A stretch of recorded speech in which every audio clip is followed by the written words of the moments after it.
నమస్తే. ఆంధ్రప్రదేశ్ రాజకీయాల్లో మచిలీపట్నం అసెంబ్లీ నియోజకవర్గం చాలా ముఖ్యమైనది. ఇలాంటి సందర్భంలో ఆ నియోజకవర్గంలో ఇప్పుడు ఎవరు విజేత, ఎవరు గెలుస్తారు అనేది ఒక ప్రధానమైనటువంటి అంశంగా చర్చగా మారింది. అక్కడ రాజకీయంగా మంచి పేరు ప్రఖ్యాతలు ఉన్నటువంటి తెలుగుదేశం పార్టీ మాజీ మంత్రి కొల్లు రవీంద్ర. ఆయన తెలుగుదేశం పార్టీ కూటమి నుంచి బరిలో ఉన్నారు. ఇలాంటి సందర్భంలో వైఎస్ఆర్‌సీపీలో పేర్ని కిట్టు, పేర్ని నాని కుమారుడు ఆయన రంగంలో దిగారు. ఇలాంటి సందర్భంలో మేము కూడా తక్కువేం కాదన్నట్లు కాంగ్రెస్ పార్టీ కూడా అక్కడ అభ్యర్థిని నిలబెట్టింది. ఆయన పేరు అబ్దుల్ మ్యాటిన్. సో ఇలాంటి సందర్భంలో ఆ నియోజకవర్గంలో ఇప్పటి వరకు ఉన్నటువంటి పరిస్థితులు కనుక మనం గమనిస్తే దాదాపు 2,00,000 మంది ఓటర్లు ఉన్నారు. నియోజకవర్గాల పునర్విభజనలో భాగంగా 2008లో ఆ నియోజకవర్గం ఏర్పడింది. 2009, 14, 19 3 సార్లు ఎన్నికలు జరిగాయి. 2009లో పేర్ని నాని, 2014లో కొల్లు రవీంద్ర, మళ్ళీ 2019లో పేర్ని నాని విజయం సాధించారు. ఇలాంటి సందర్భంలో 3 పర్యాయాలు కూడా ఇద్దరి మధ్య హోరాహోరీ పోరు కనిపించింది. అయితే కొన్ని అనివార్య కారణాల వల్ల తన కుమారుడికి అవకాశం కల్పించాలని చెప్పి ఆయన జగన్ గారి దగ్గర పెట్టుకున్నటువంటి ఏదైతే అభ్యర్థన ప్రతిపాదన ఉందో దానికి అంగీకరిస్తూ ఆయనకు అవకాశం ఇచ్చారు. ఇలాంటి సందర్భంలో కొల్లు రవీంద్రతో ఆయన ఏ రకమైనటువంటి పోటీ ఇవ్వబోతున్నారు, ఇస్తారు అనేది నియోజకవర్గంలో ఒక చర్చ జరుగుతుంది. ఇటువంటి సందర్భంలో ఇప్పుడున్నటువంటి తాజా పరిస్థితుల నేపథ్యంలో మారుతున్నటువంటి రాజకీయ సమీకరణాల్లో భాగంగా కూటమి అభ్యర్థి కొల్లు రవీంద్ర ఘన విజయం సాధించబోతున్నారు అనేది ఎక్కువగా వినిపిస్తుంది. దానికి ప్రధానమైనటువంటి కారణం రాజకీయంగా అతను ఎలాంటి అనుభవం లేదు. కేవలం తండ్రి పేరు చెప్పుకొని మాత్రమే ప్రచారం చేసేటువంటి పరిస్థితి. అలాగే కొల్లు రవీంద్రకు అనుకూలమైనటువంటి కలిసొచ్చే అంశం ఏంటంటే ఆయన చాలా సీనియర్ నాయకులు, చాలా క్రమశిక్షణ కలిగినటువంటి ఒక నాయకుడు. ఇప్పటివరకు ఆయనపై ఎలాంటి ఆరోపణలు ఏమీ లేవు. బీసీ సామాజిక వర్గానికి సంబంధించినటువంటి వ్యక్తి. మంత్రిగా కూడా టీడీపీ గవర్నమెంట్లో చేశారు. సో ఇలాంటి సందర్భాల్లో చాలా ముఖ్యమైనటువంటి చర్చ జరుగుతుంది అక్కడ.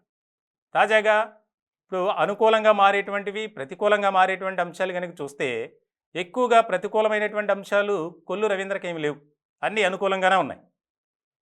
ఆయన మంత్రిగా ఉన్నప్పుడు ఆ నియోజకవర్గాన్ని అభివృద్ధి చేయటం కానీ, అక్కడ ఉన్నటువంటి ఓటర్లతో కలిసి మమేకమై ఎన్నో అభివృద్ధి కార్యక్రమాలు చేయటం, గత ఎన్నికల్లో ఓడిపోయినప్పటికీ ఎప్పుడు కూడా నియోజకవర్గ ప్రజలకి అందుబాటులో ఉంటూ ఆయన చేసేటువంటి సేవా కార్యక్రమాలు ఆయన గెలిపిస్తాయి అనేది వినిపిస్తుంది.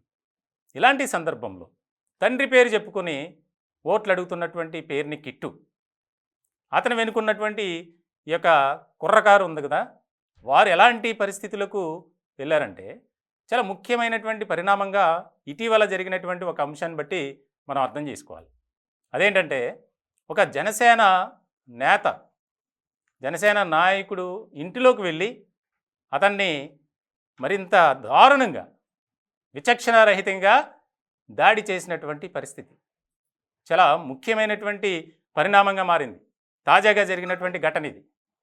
హత్యాయత్నం కేసు నమోదైంది. A1గా పేర్ని కిట్టు ఉన్నాడు. సో ఇలాంటి సందర్భంలో ఒక యూత్ని వెంట వేసుకొని తిరగటం కానీ, అనేక వివాదాల్లో గొడవలు చేయటం కానీ, ప్రతి ఒక్కరితో వివాదం పెట్టుకోవడం, ఇవన్నీ పేర్ని కిట్టుకి చాలా ప్రతికూలమైనటువంటి పరిస్థితులుగా మనం చెప్పుకోవాలి. తండ్రికి ఉన్నటువంటి పరిస్థితి, ఆయన పేరు ఓకే, అక్కడి వరకు బాగానే ఉంది. కానీ పేర్ని కిట్టు విషయానికి వచ్చేసరికి తండ్రిని చూసి, తండ్రి మంచితనం చూసి, ఆయన రాజకీయ లక్షణాలు చూసి పేర్ని కిట్టికి ఓట్లు వేస్తారా అనేది ప్రధానంగా ఒక చర్చ జరుగుతుంది. తాజాగా జరిగినటువంటి ఘటనతో మరింతగా బ్యాడ్ అయినటువంటి పరిస్థితి. సో ఇలాంటి సందర్భంలో సర్వే సంస్థల ద్వారా కూడా వచ్చినటువంటి రిపోర్ట్స్ను కూడా మనం చూడాలి. తాజాగా ఒక దాదాపు స్థానికంగా 10 సర్వే సంస్థలు ఆంధ్రప్రదేశ్ రాజకీయాల గురించి 175 నియోజకవర్గాల్లో ఎలాంటి పరిస్థితులు ఉన్నాయి, ఏ రకమైనటువంటి విజయ అవకాశాలు ఎవరెవరికి ఉన్నాయి అనే దాని మీద సర్వే చేశారు. ఇలాంటి సందర్భంలో మచిలీపట్నం నియోజకవర్గానికి సంబంధించి కూడా ఒక చర్చ జరిగింది. ఒక సర్వే కూడా వారు ఇచ్చారు. ఎక్కడా కూడా కొల్లు రవీంద్రతో పేర్ని కిట్టు పోటీ పడే అవకాశాలు లేవు. వారు వన్ సైడే. ఎందుకనంటే పరిస్థితులు అలా ఉన్నాయి. ఇప్పుడు తాజాగా జరిగినటువంటి దాని మీద కూడా నియోజకవర్గంలో ఒక ఆసక్తికరమైనటువంటి చర్చ జరుగుతుంది. వాస్తవానికి మచిలీపట్నంలో కాపు సామాజిక వర్గానికి సంబంధించిన ఓట్ బ్యాంక్ బాగానే ఉంది. అలాగే బీసీ సామాజిక వర్గానికి కూడా ఎక్కువగానే ఉంది. కానీ ఇప్పుడు జనసేన ఎవరైతే నాయకులు ఉన్నారో వారంతా కూటమికి సపోర్ట్ చేయాలి కాబట్టి ముఖ్యంగా కొల్లు రవీంద్ర వైపు జనసేన పార్టీ ఉంది. ఇలాంటి పరిస్థితుల్లో జనసేన నాయకుడు ఎవరైతే ఉన్నారో మహేష్, అతని ఇంటిలోకి వెళ్ళి అతను బయటికి లాక్కొచ్చి కొట్టడం అనేది ఒక రకమైనటువంటి అక్కడ స్థానికంగా సంచలనం కలిగించింది. ముఖ్యంగా ర్యాలీలో భాగంగా అటు వెళ్తున్నారు. ఆ మహేష్ ఇంటి దగ్గర భారీ స్థాయిలో ఈ బాణాసంచా కార్యక్రమాన్ని కాల్చే కార్యక్రమాన్ని చేశారు. దానికి సంబంధించి ప్రశ్నించినందుకు ఇంట్లో ఉన్నటువంటి మహేష్ని బయటికి లాక్కొచ్చి విచక్షణారహితంగా దాడి చేశారు. ఇటువంటి సందర్భంలో వారు ఇచ్చినటువంటి ఫిర్యాదు మేరకు కేసు నమోదు చేశారు. దాదాపు పేర్ని కిట్టుతో పాటు 10 మంది వరకు ఈ కేసులో ఉన్నారు. కానీ A1 పేర్ని కిట్టు. ఇలాంటి సందర్భంలో ఒక ఎమ్మెల్యే క్యాండిడేట్గా ఉన్నటువంటి అభ్యర్థి పేర్ని కిట్టు ఈ విధమైనటువంటి అరాచకాలు గతంలో కూడా అతనిపై ఎన్నో రకాలుగా ఆరోపణలు ఉన్నాయి. ఆ మచిలీపట్నంలో స్థానికంగా తిరుగుతూ గొడవలు చేయటం, యూత్ని వెంట వేసుకొని తిరగటం, ఇలాంటి సందర్భంలో అది కొద్దిగా నెగిటివ్ వేవ్గా ప్రజల్లోకి వెళ్ళిపోయింది. ఇప్పుడు ఈ ఘటనతో మరింతగా ఎక్కువగా.